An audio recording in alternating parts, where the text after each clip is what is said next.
Welcome to 1,001 Ways to Cope with Stress. I am Professor Kenshasa Shabaka. And we today have an excellent opportunity to understand the legacy of our 44th President of the United States of America, Mr. Obama.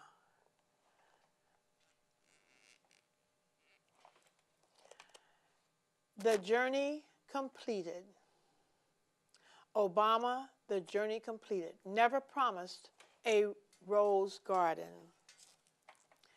Never in the history of the nation's presidency has an individual faced such challenges in form of friendly and enemy fire. Important. Mr. Obama has not received credit for his outstanding role in rescuing the American economy, saving the auto industry, reducing the nation's reliance on foreign energy, generating more clean energy initiatives, advancing the cause of women and speaking out on controversial issues.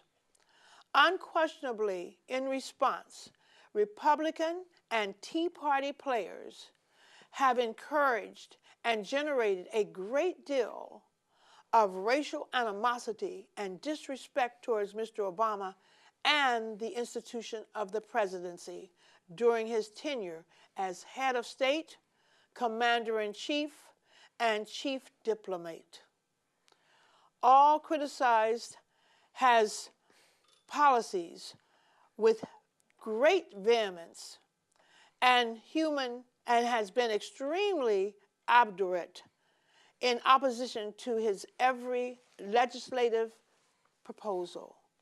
Yet he achieved much in Lilly Ledbetter, credit card student loan adjustment, Dodd-Frank financial and economic regulation, climate change initiatives, Iran nuclear deal, Asian trade deal, removing key players from the battlefield in the war on terror, job growth, the Cuban initiative, race to the top, encouraging mothers to return to college, while boosting the role of community colleges in effort to upgrade American teaching methodology in key areas of education, technology, while choosing to be my brother's keeper.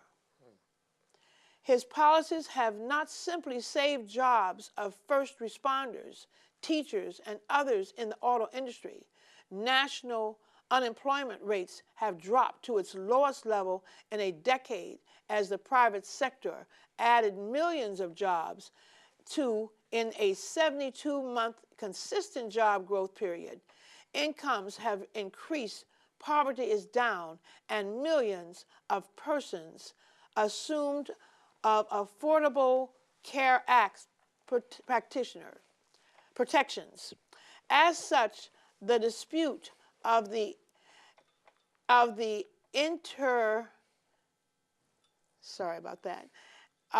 inherited malady is still not fully explained to the American people, duped by previous administrators. Yet, there is no scandal tainting Obama's presidency.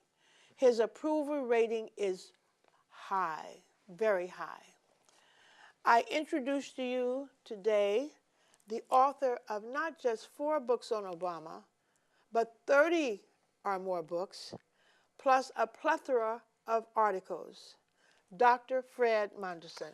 Good morning, and thank you for inviting me. It's such a wonderful experience, opportunity to be here. I'm very pleased to introduce my work to someone with such a distinguished career as yourself. Thank you. Well, just tell me a little about yourself. Someone who is such a prolific writer, I want to know where it all comes from. Well. Well, I am an immigrant. I came off the boat, sort of, nearly 50 years ago, and I landed in Brooklyn. Well, you know, it's a plane, but the old cliche is the boat. And I've lived in Brooklyn forever. I'm what is called a SOB, which is a member of the Society of Old Brooklynites. Oh, And I'm glad you explained that. I've been a college professor. I'm a student, and I'm a product of the City University of New York. I have degrees from City Tech, Hunter College, John Jay, and Brooklyn. I've been a public school teacher, a college professor, and a community activist, and a community servant. When I accumulate the work that I've done to advance my community in Brooklyn, I've given the city of New York over 100 years of service. I was only paid for about 26 when I was a teacher. The rest has been voluntary. But if given the chance again, I will do it again. And there's some other things that I've been involved in, which I really wouldn't get into. But as a student, and I owe a great deal of my advancement to two people in general. First of all, my first professor, Dr. Leonard James, emeritus, who now lives on Stone Mountain, Georgia, and Dr. Ben Johanan, and his associate, Professor George Simmons, who actually showed me the way. And I've been influenced by several people, including Professor John Clark, and I've written books on many of the great stalwarts who have today passed on, residing in the great African pantheon in heaven. I've worked, I've done bios sort of on O.J. Simpson, Michael Jackson, Sonny Carson, Ben Johanan. I wrote about G. Tawusi, Bill Lynch. Incredible. And several others. Incredible. And so forth. So from my initial reception when I entered the City University of New York, I was encouraged to be a writer. And writing has been a therapy for me as I face some of the challenges that a black man like myself encounter along the path of human growth. So here I am, and I'm here to speak about my work and how I was influenced by, and certainly I think influenced the Obama age. That's wonderful. You know, when you think in terms of stress management, and you were just saying that it has been almost like therapeutic for you, cathartic for you to get all of this information, the research involved, releasing, for you to get this kind of, the level of information, the level of importance of your books out to the public. What do you think is the importance of these books? Could you just share with me in what way you place them in terms of their historical value? Well, these books are not particularly a biography of President Obama. They are equally not an official history of President Obama, but they are an analysis and expose of how the Obama presidency has unfolded and what are the obstacles that were placed in his pathway as he dealt with rescuing the nation, but as well as dealing with the opposition who contradictorily he had to protect their rights as they were assaulting him. And in essence, as you have read in the back cover of the third of these three on display, there are actually four, he has been the subject of much vilification, both through friendly and enemy fire. And friendly fire, I mean those people who are supposedly on his side, as well as enemy fire, or the rebels who internally and externally have attacked him primarily because of his race. We must understand that in America, we all love our country. Our parents, ourselves, our children serve to defend this country. The only difference is this. Of all the people who came to America, whether to escape religious persecution, to find a better way to raise their children, to make an opportunity for themselves, the only people who never came in this respect were African people. In 3 years' time, in 1619, it will be 400 years since we first landed on the shores of Virginia. And for 400 years, America has not reconciled itself to deal with African people on the same level as they deal with others. If you look at the emergence of the black concept throughout history, if we start with, let us say, Balthazar, who is one of the three wise men who visited Jesus, for hundreds of years, Balthazar was never showed in really serious close proximity to Jesus, because the whole idea of, in the birth of white supremacy, let's face it, it is there. It manifested itself most profoundly in the 19th century especially. To have him between the two other white visitors who visited the baby Jesus would have been putting him on African people on the same level of others. So he was marginalized until after Columbus's discovery of the New World into the really modern period, when Christianity sought to expand. It needed to create an image that we were in fact equal, but we were not. So he was moved from the margins into the center. But throughout much of this period, the whole idea of the black as inferior has permeated all aspects of human relations, especially in the New World. By that I mean, look, the misconception that was promulgated by these adventurers is, first of all, that God was created, Europeans were created in the image of God, and he was white. That meant that they were superior in the natural order. Africans were not, and therefore they were inferior in the natural order. Therefore, Europeans were superior in the natural and in the social order, and Africans were inferior in the natural and the social order.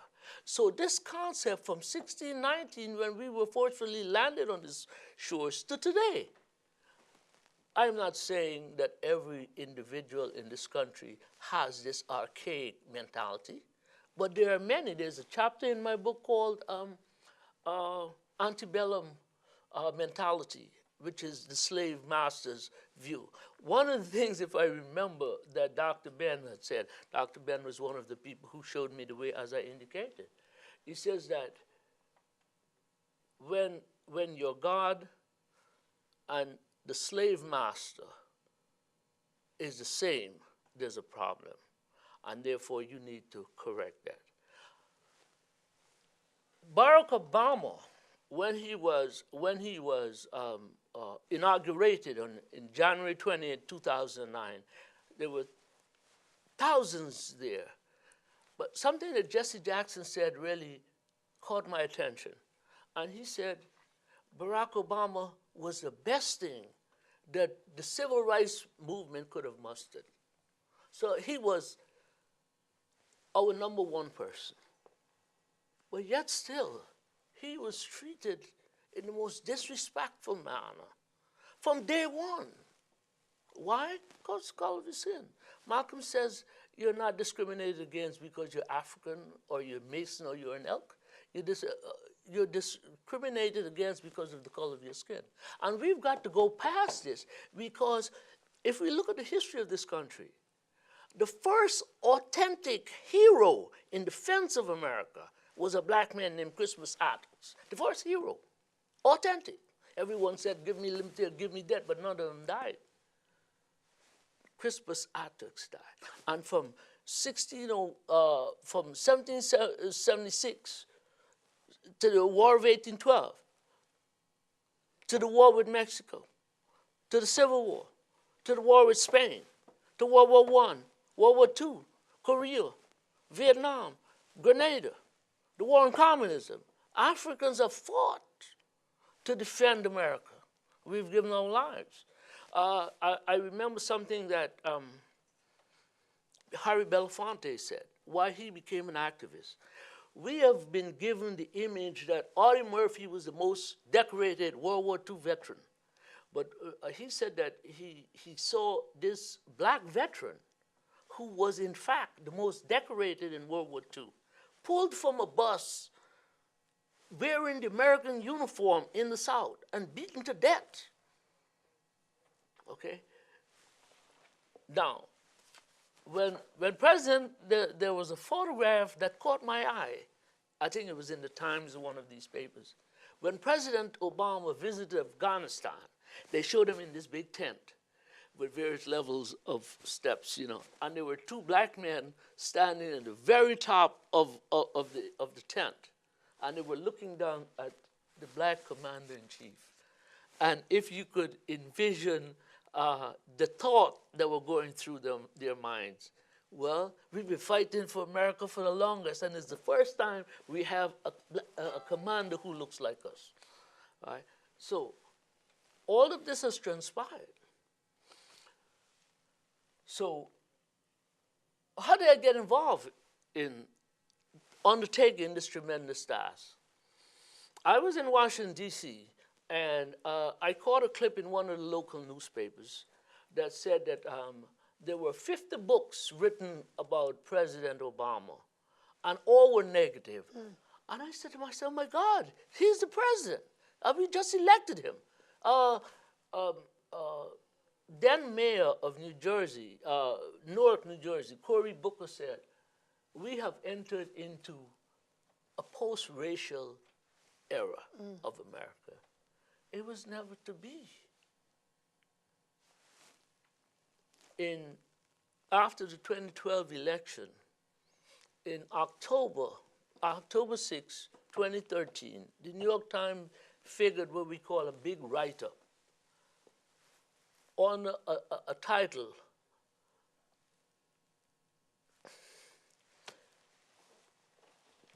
Yes, sir. What it said essentially right.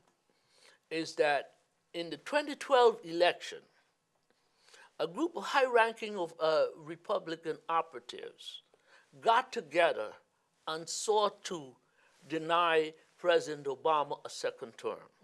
We must remember that after the first term, Senate Minority Leader Mitch McConnell made a very blatant statement. I intend to make Barack Obama a one-time president.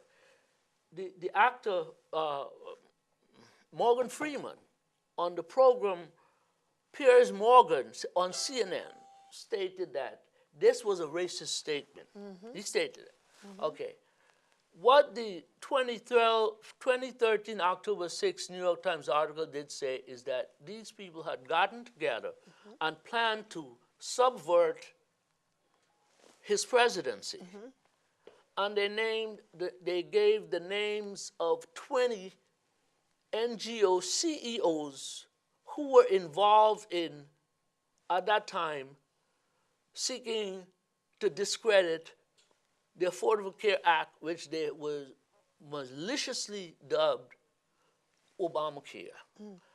And chief among these operatives was Ronald Reagan's Attorney General, Ed Meese.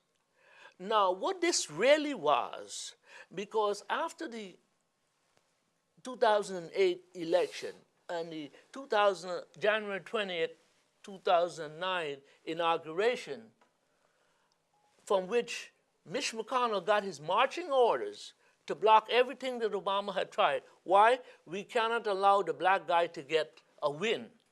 And it's all about, even today, because the Affordable Care Act,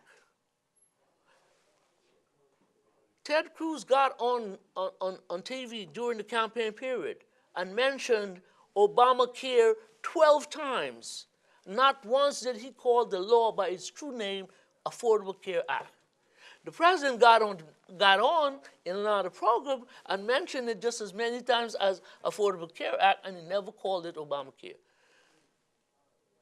The point is that the 2012 strategy was a carbon copy of the 2008 strategy, but we didn't have any proof.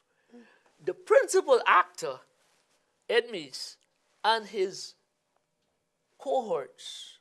Now, at the end of 2015, this gentleman, Cicilla, I call him Sizzling Cicilla, he wrote an article saying that 2015 was the worst year that the president had, right? And he indicated that the current Senate Majority Leader, Mitch McConnell, had been in politics for 60 years. Or was it 50, I think. And his greatest aspiration was, one, to become Senate Majority Leader. Right? And, well, anyone involved in national politics, once you are elected to the Congress, you have an eye on the presidency. So he may have aspired to be president one day, but he was not able to do it in a 50-year period. Okay? Yet, poor boy Obama comes out of nowhere, and within one term as a senator, he was elected to president and then re-elected. And he's leaving with more than 50% approval rating. That's even more than Ronald Reagan, the greatest of the Americans. Do you remember when Ronald Reagan passed? These people will not bury him. They took him everywhere because they didn't want Reagan. Reagan was the proverbial best thing since sliced bread. And now Obama is leaving office. He has no corruption has associated with him. Himself, his family, his wife, they're all what Americans would aspire to be, right? So now we elect a guy who half of the country will never accept him because of the mentality that he expressed on his way in the climb to the highest office. I mean, we must remember that Jeb Bush said that Donald Trump is insulting his way to the presidency.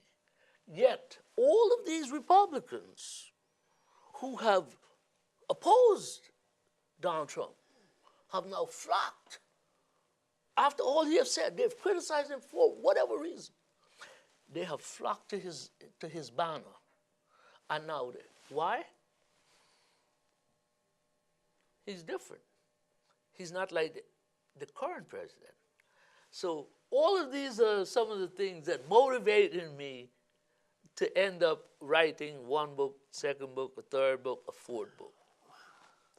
Well, certainly it is one of the, even biblically, it has been prophetic that this is one of the most abysmal times in our history, and that it's almost like apocalyptic, the failure of this racist society to acknowledge and to deal with their racism, whatever. It's almost like let no good deed go unpunished.